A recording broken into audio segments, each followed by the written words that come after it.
things first. And the first thing is that we would have him at the center of our lives. In fact, we sung one of the songs at the beginning was talking about glorifying God.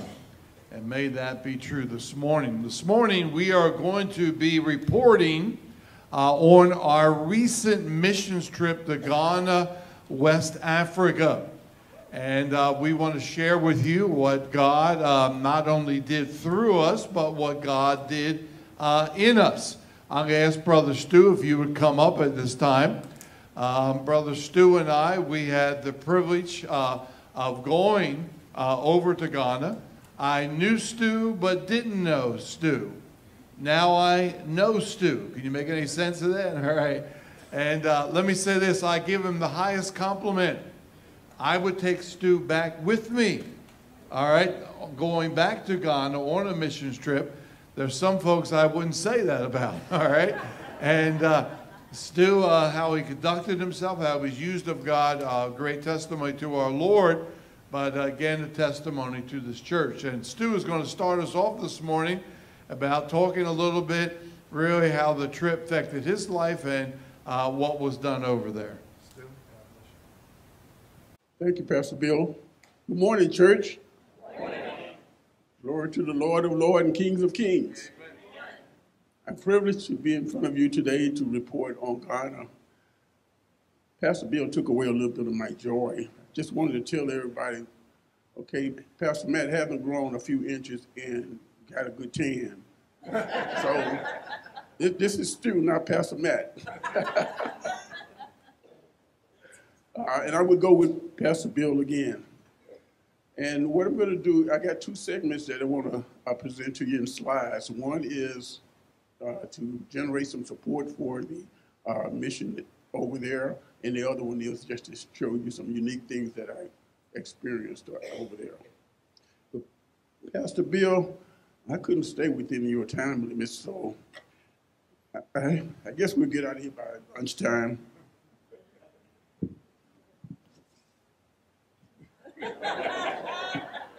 I didn't get you, huh? Making me nervous, Stu. Yeah. It's just a prop to get him. We'll get out of here by lunchtime. This was a special trip. This was a special trip for me. My first time across the Atlantic Ocean, but I've been across the western part of the world. And it really blessed my heart and was a blessing to me. I went there to be a blessing to those kids, but it was reversed. And the Lord really blessed us. I got to know a part of Pastor Bill that you don't get to know unless you work with him. All right, so we're going to go ahead and start with the slides. And the first slide, again, is to generate some support for the mission over in Ghana. And this view here is the Trans-African Highway. And the Trans-African Highway is a series of highways that's throughout Africa being built, and they're supposed to be interconnected. But this is the one in Ghana, and the missionary center is right off of it. This is a sign that's posted at the front entrance of this mission, and then you turn here and go into the campus through the front gates. And so this is, if you see the little red top building in the background, that's the pavilion for the church. And what we're going to show here is just a 360-degree visual of the front part of the campus. Right there is a soccer field. And as they rotate, they plan to, and you can see it off in the distance, they're building a fence for security for the campus. And it's going to encircle or encompass the campus. There's the pavilion, and as we come around, we'll see some of the dormitories here. And to the left a little bit, we come around, you'll see the, that was the school, and you couldn't see the dormitory through the school. That's Pastor Joe. He's the head of that center. And the next view that you're going to see this is the rear of the campus and the rear access.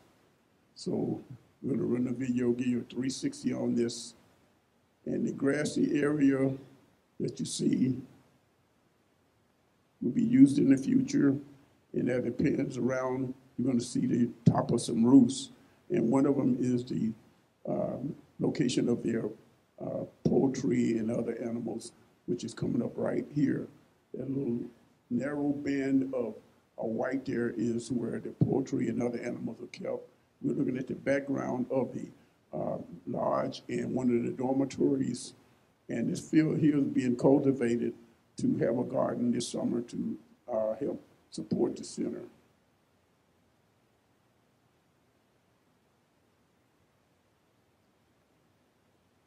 Okay, the next slide is, this is a pavilion or where church where they have service. And the temperature over there ranges from 70 to 80s normally in degrees, and the humidity is 75 to 80% for his stuff. And so they have an open pavilion, a really nice facility. And this is the inside of it looking from the entrance. The next view is from toward the pulpit, toward the entrance. And then the next view is of the ceiling. And those of you that have some engineering background or construction background, you can look at the ceiling real close and see that it needs some more support for the superstructure so that they can have fans and mount other devices in there to make it a little bit more comfortable in the pavilion when they're having services or meetings. And these buildings are, the dormitories, the lodges are like 20 years or plus older, and they need some repair and maintenance. So this slide here will show you some things about that the next few slides.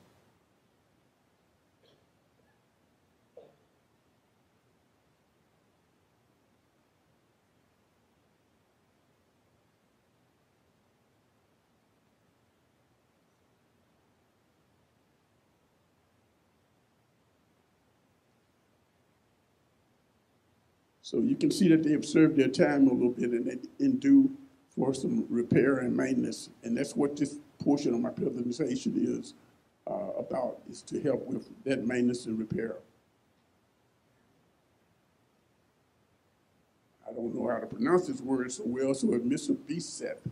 And the word is an exterminator of shame of idols. If you look in the book of Samuel and our Chronicles, you see this name here. And he's a person that's mentioned in the Bible. Okay, so the ministry has been around for 20 years. The school has been there for 4 years. It's a nonprofit organization. The school is free to the kids. I think it's elementary through high school. There are 75 students in there for this year. Some are off campus, and some live there in the dormitories. A lot of these kids are regular kids, and most of them are special needs students, and they are supported by donations. Now, I want to make out one point about donations, okay? They're looking for support, but you don't take your tithe and do this, okay? That's forbidden. God won't have that.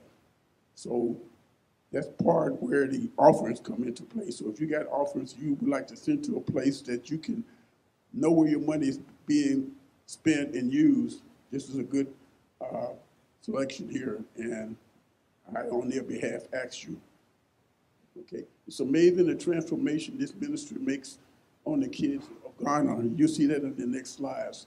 The funds support the ministry, school, housing for staff, students, and visitors. Repair and maintenance of facilities, vehicles, auxiliary equipment, and then it's also going to be supporting upgrades like the new garden, the fish pond, perimeter security wall fence. All the funds will go toward that. And if you are looking to support this organization, contact Pastor Bill, myself, or Pastor Matt, and we'll give you information or guide you to the right information to accept your givings. Okay? Now, the next set of slides that I'm going to show you is going to be some things that really made me go, "Ah," when I saw the things happening. Okay. This is Arrival to the Motherland, I called it. And that was the first photo I took once we landed in Africa. That was a gate arrival. I happened to be sitting next to Pastor Bill and was at the window. Okay? This is after customs. That's Pastor Bill, and then the next one is me. Okay? Thank you. Now, this is what a lot of you have been looking forward to, is the shoebox. What happened? It took months for those shoeboxes to get there, believe me. They arrived while we were there. So the way shipping is handled, I won't explain it here, but it can take a long time. So we had the opportunity to issue out some and to capture some photos of that. Okay, they're all in the shoebox. That's Pastor Joe, and that's Kelly Wells, one of our friends. She goes to a different church now, but she was there working with us. This is one of the first presentation, Pastor Bill. And then the next one is me. This is one of my favorite people there. All of them were favorite, but there's some that stood out. The next one, please. Pastor Bill again. This is a hot rod wheelchair here. You'll find it out in a minute. Next one. And so on.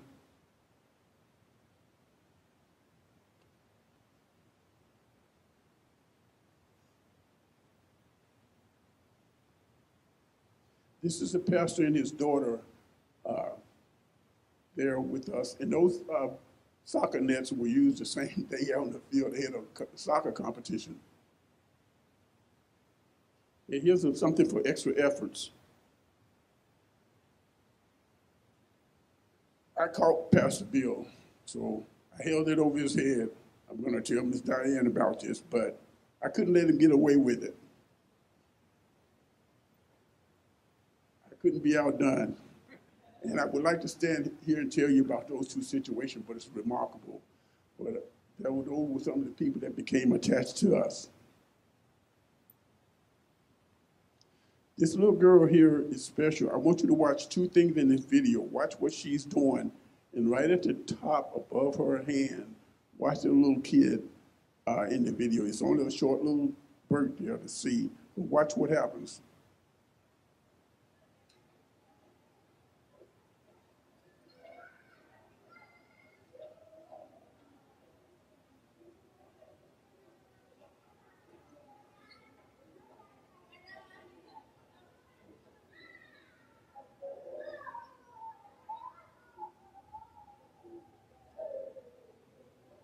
This little girl has no use of her legs. It's all in her arm muscles, everything that she's doing. Well, she gets some support from her legs because of the bone structure, but they do no other function. 100% is her out of her arms. She's got more body control than most gymnasts. And the little girl here, she has no use of her arms. She came to that center. She just couldn't do anything, wouldn't do anything, and because of the center, she was motivated and eventually developed a technique to use her feet for pretty much 80% of the things that she do. And she was here putting candy in a Ziploc bag and zipped it up. Then one other thing that she did is she's able to write with her feet. And this is what she wrote. Look how neat that is. I know people that don't do this and they don't have any problem with writing. But she did that, and she didn't take 10 minutes to do it. That's what was remarkable about it, and she did it with her feet. And that's Kelly working on the playground. Now, that little girl that you just saw at the picnic table, this is her climbing that ladder, and she's only doing it by arm strength. She gets to the top of the ladder. In less than seconds, she make a pivot and slides down the ladder. The slide. This is the same little girl. And all of the kids, their wheelchair, they would get out of their wheelchair, crawl to the ladder, and work their way up to the top and slide.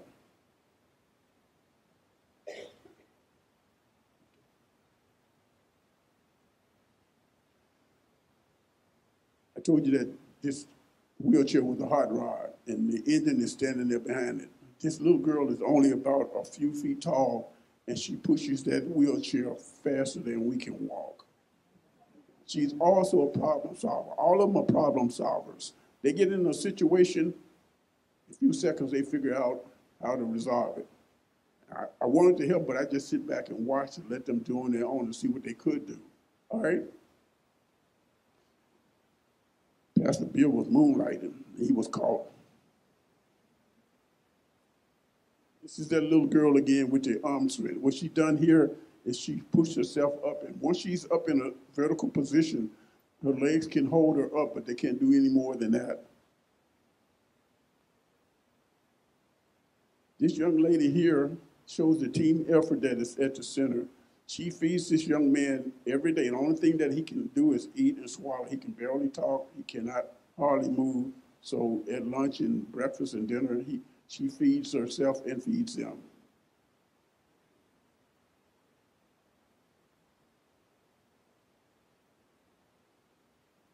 Okay, that's all of the slides, and thank you for your attention. And again, your support for this organization will really be appreciated. And you can get feedback on what your money is doing. As you can see here, donations have done a lot for this organization. It has done a lot for these 75 kids and other kids that have been there and will attend there. And it's free to them. And some of them get larger. Some of them are from off campus. They come in the morning and leave in the afternoon. And thank you for this moment to share this presentation.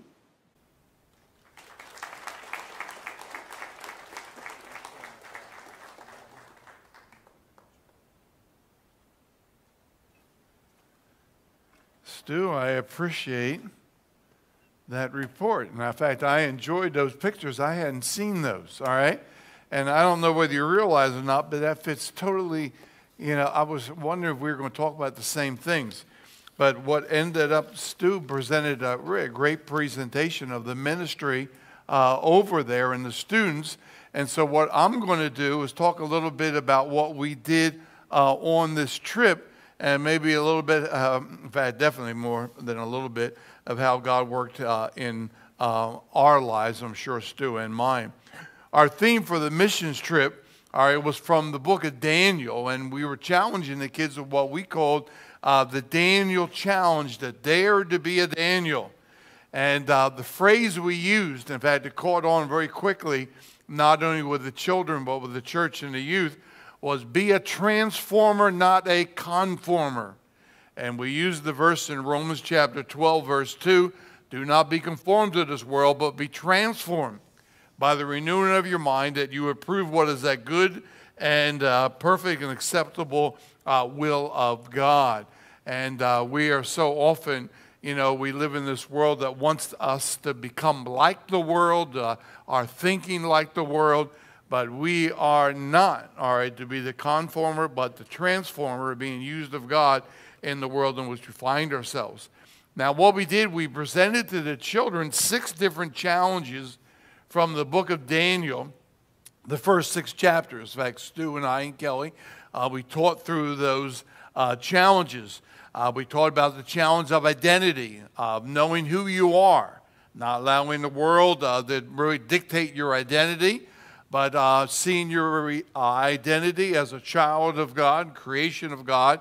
Daniel chapter 1, we did the challenge of the impossible. Daniel chapter 2, the challenge of faithfulness. In Daniel chapter 3, the challenge of humility. In chapter 4, the challenge of eternity. In chapter 5, and the challenge of abiding in the place of God's blessing in chapter 6. Now, what I want to do this morning, I want to focus on challenge number 2, all right? And that is the challenge of the impossible in Daniel chapter 2. You might be familiar with that story. And I kind of want to relate it to what in the midst, mission trips are very interesting. We get this idea we're going to go over there and we're going to share or bless a certain group of people. In other words, we'll share with them, maybe financially, we'll share with them our, quote, expertise or teaching or whatever. But God always has a way of flipping the tables, right? That we are blessed to a greater extent than what we are used to bless them. I think Stu would agree with me that both of us were blessed in a tremendous degree. And so it's very interesting that this trip, probably I saw more God moments or experienced more God moments in my own personal life than I've had in a while. Now, when we're talking about really the challenge of the impossible, this is where really God really ministered to me. Like Daniel, all of us in our life, we're going to face what we would call impossible situations. Am I right? That we're put in the midst of a circumstance that we do not see a way that we're going to get out of the circumstance or come through it. It might be health, it might be financial, it might be family, it might be job. And it's at all these times when we're in these situations that we got a choice. Now, we got a choice. We can either, number one, we can panic, choose to run, or choose to run to God in prayer and faith, trusting Him to do what we cannot do. And this is what we were challenged as children. Because Stu, I love the pictures, all right? He was showing me the picture of the children where only able to use the arms, or children only able to use their legs in an impossible situation, all right? And they had to trust God, all right, to work in their impossible situation. And we taught them on that day the memory verse, Psalm 50, verse 15.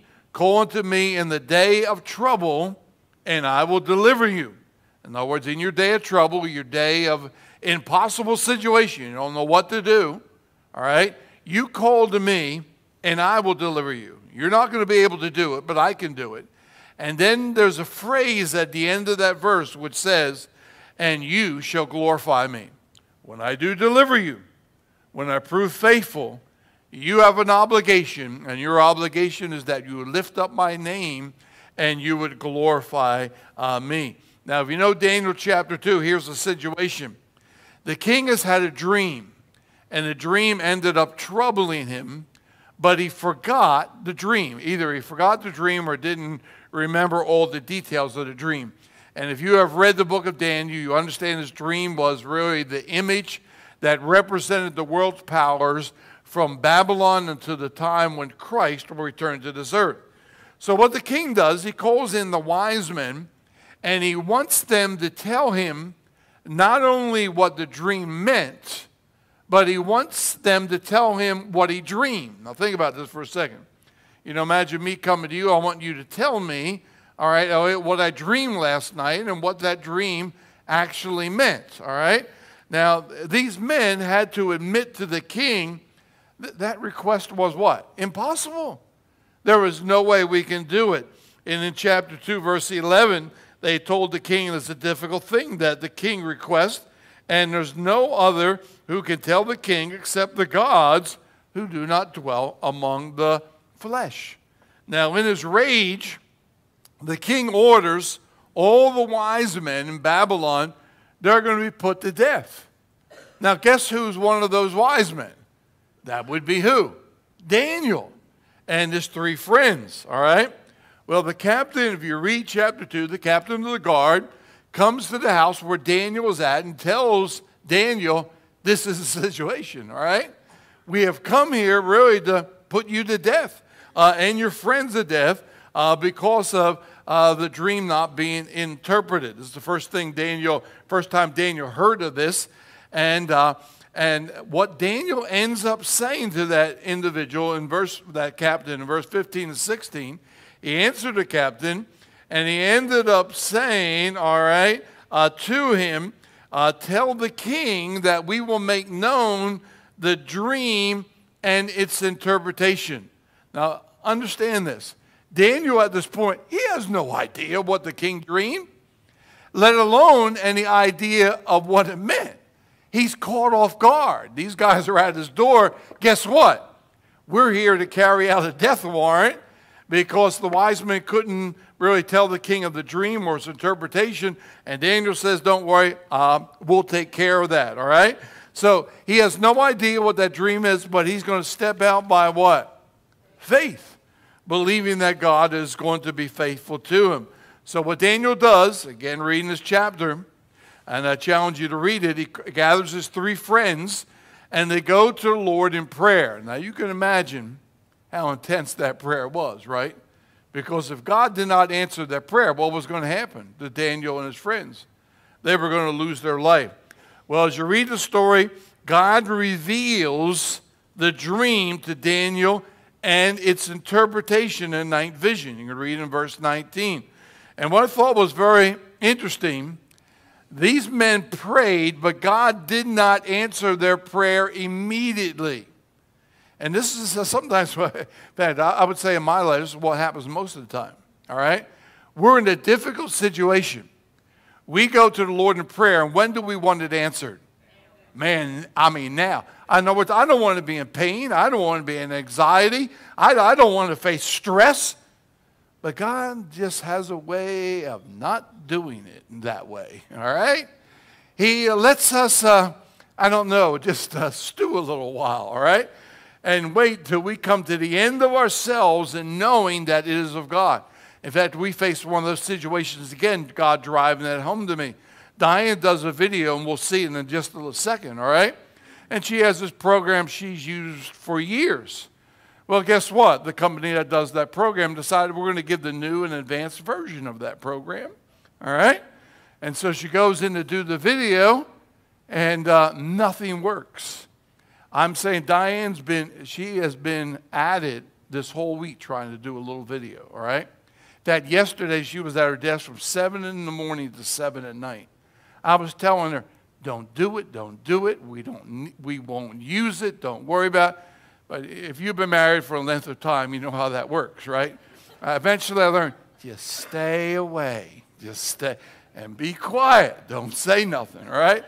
And so ends up said, can't do it, 7 o'clock. So I sit in her chair by 8 o'clock, all right? I get up this morning at 6:30. Who's at the desk? All right? Diane. She got up at 5:30, all right? She was doing a PowerPoint, which you're seeing right now. But she said, you know what, God impressed me that I should try it one more time. Oh, literally, let me tell you this. At 20 after 8, I leave at 8:30 to come here. She says, Bill, I want you to look at the video. What video? Right? The video you're going to show this morning. We don't have a video, all right? But somehow she got it to work, all right, and showed me the video 5 minutes before I was leaving, all right? Listen, I want to say to the Lord, I've been praying all week, right? I mean, I prayed all day. You're dying. The only thing she would tell me, Bill, the only thing you do is pray. Yes, ma'am, right? And, and I pray, right? And but I had given up. I said, it is not going to be done. You know, that's where God puts us a lot of times, am I right? So that when he delivers, we know it is of who? There's no question. It is of God. Well, this is the situation here. So I wrote down, all right, 5 thoughts, all right, that God ministered to me, and I'll give them to you, and I think we can apply this to our life. So I'm reporting on the trip, but I'm saying how the trip affected Bill, all right? Truth number 1, the Lord will allow impossible situations to confront us in life. God's going to put you in some tight places, impossible situations. I mean, I see it in Daniel's life. I mean, David faced this. Elijah faced it. You're going to face it.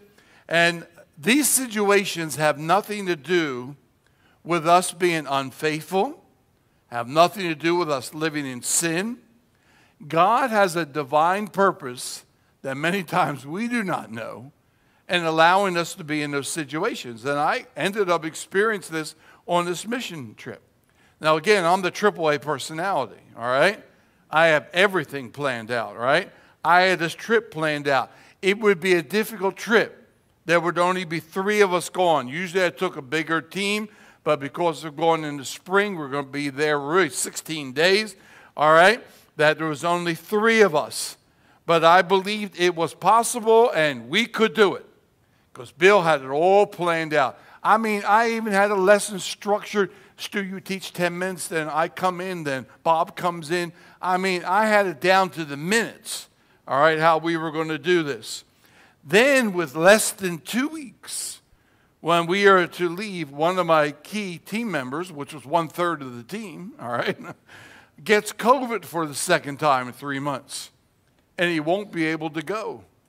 Now, wait a minute. We're going over there. We're going to be doing a program for the kids in the school. We're going to be doing youth programs at night, and we're putting on a play called The Jesus Story, an evangelistic outreach. Well, wait a minute. This person that got sick, he's playing Jesus. There is no backup, all right? He has all the lines memorized. Oh, he was also teaching with us, and he's also preaching. Now there will only be two of us, and don't mean to pick on you, Stu, but 71 and 77. Oh, I started thinking, all right?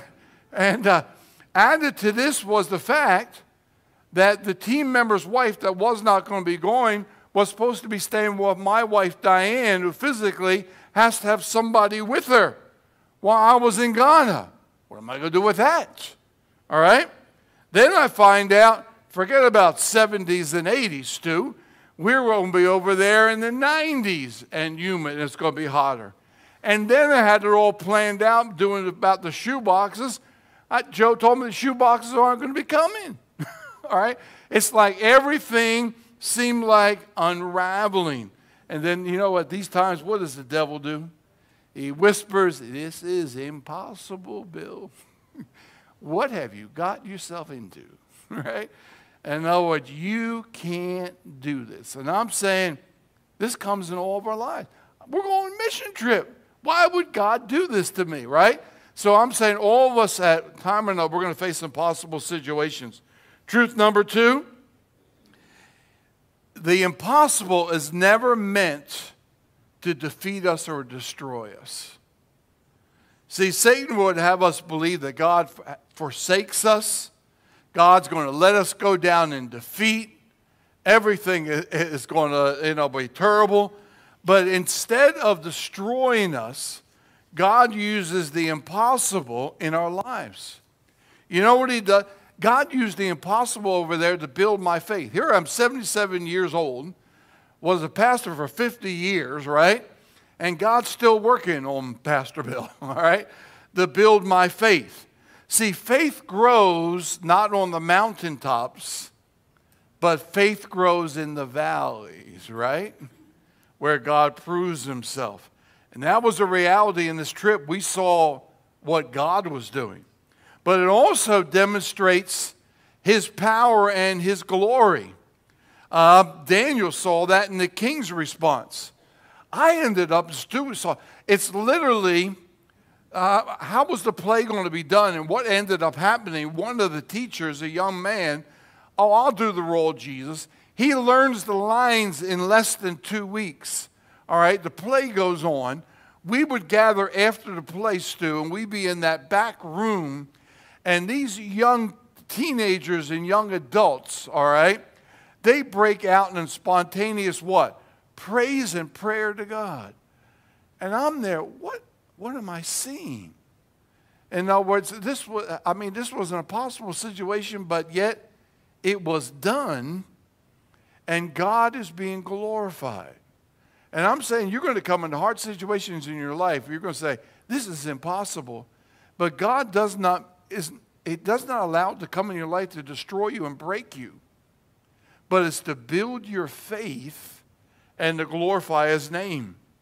Truth number 3, when we face the impossible, we must choose not to panic.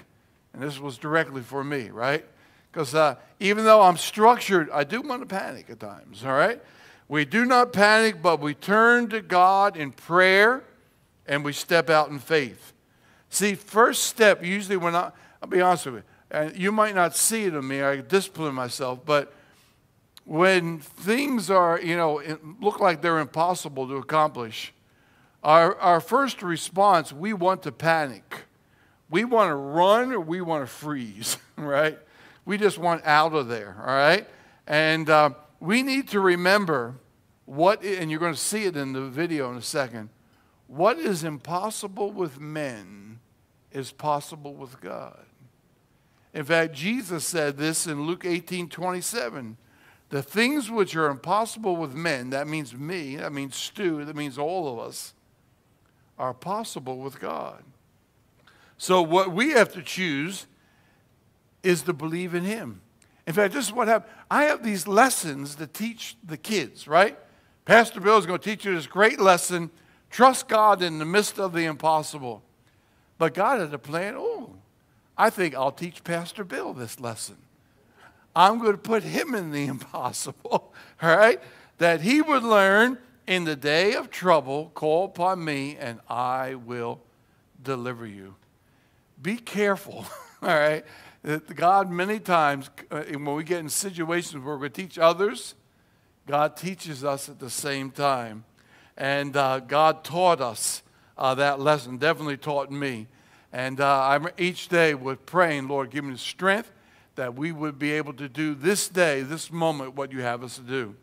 Truth number 4, God will prove faithful in the midst of the impossible. God did prove faithful, all right?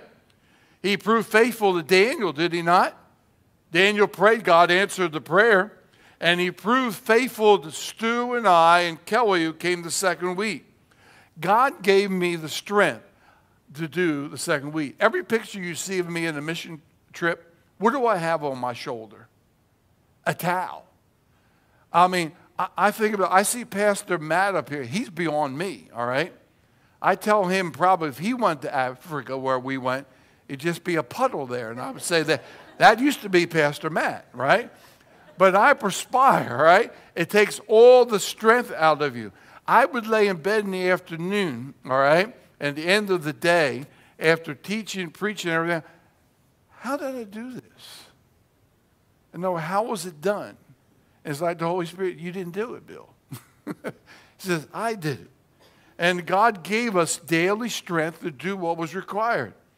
Kelly came, joined us the second week. Like I said, a young teacher at the school volunteered to do the role of Jesus. All of a sudden, the second week, Pastor Joe comes to me, oh, the shoe boxes are here. The shoe what? I mean, they weren't, I had given up on that, all right? But they were there. And then the church. I wanted to say thank you to Amy and all those that helped, and Pastor Matt. They said, don't worry about Diane. We will take care of that. I mean, relieve that burden off of me. But what I'm saying is that when we trust God and step out, God will prove faithful. But see what we want, this is how we are, is that I want God to do it before I step out. God says, no, don't work that way, Bill. You step out and I'll prove faithful as you step out step by step doing what I have called you to do. Truth number 5. You know what our response is at the end of that verse? It says, call unto me in the day of your need, day of trouble, I will deliver you. And what does it say at the end of that verse? It ends up saying, you shall what? Glorify me. It's not what a great work Stu did, what a great work Bill did, what a great, ministry we had. No, what a great God we have. Because if anything was accomplished and gone or through our ministry, it was not Stu, me, or Kelly. It was our God. That's what Daniel did. I'll read these verses in Daniel chapter 2, verse 20. Daniel answered and said when the prayer was answered, he said, blessed be the name of God forever and ever, for wisdom and might are his. And he changes the times and seasons. He removes kings. He raises kings. He gives wisdom to the wise, knowledge to those who have understanding. He reveals deep and secret things. He knows what is in the darkness, and light dwells with him. I thank you and I praise you, O God of my fathers. You have given me wisdom and might, and now have made known to me what we have asked of you, and you have made known to us the king's demand. And that's what we choose today before you to do. Psalm 9, verse 1 and 2 says this, I will praise you, O Lord, with my whole heart. I will tell of your marvelous works. I will be glad and rejoice in you. I will sing praise to your name, O Most High.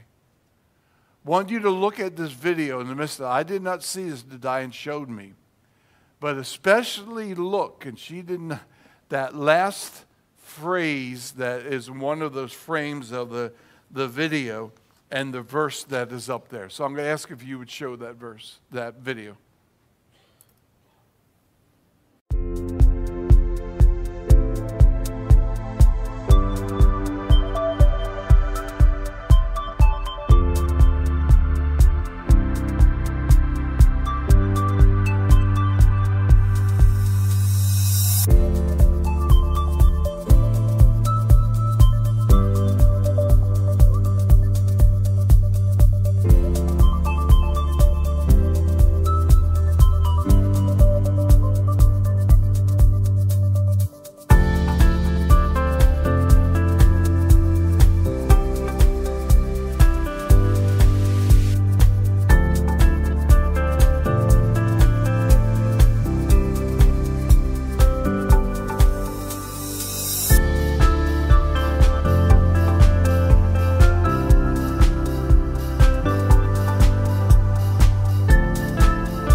asked if the praise group would come up. I thought it's only fitting that we would end the service this morning with praise to our God. I want to thank you, and I'm sure Stu would agree, for your support in allowing us to go over to Ghana and to minister to those boys and girls. I've been going there enough years that I can show you slides of children that are no longer with us, that they're in heaven now, that have responded to the gospel of the Lord, and there because really of generosity and those going over sharing the gospel message. Never, if God ever places upon your heart, I know Stu had for a couple of years would tell me, Pastor Bill, I'm going to come with you. I'm going to come with you. And then he came. If God ever impresses you on that, I would just encourage you to follow through with that because, and again, I'm sure Stu would say this, you would have missed a great blessing if you would have chose not to come. But let's stand this morning as we close. We're going to close in praise to our God, that He is a God of the impossible. No matter what situation you find yourselves in, He will prove sufficient. And when the song is over, you're dismissed.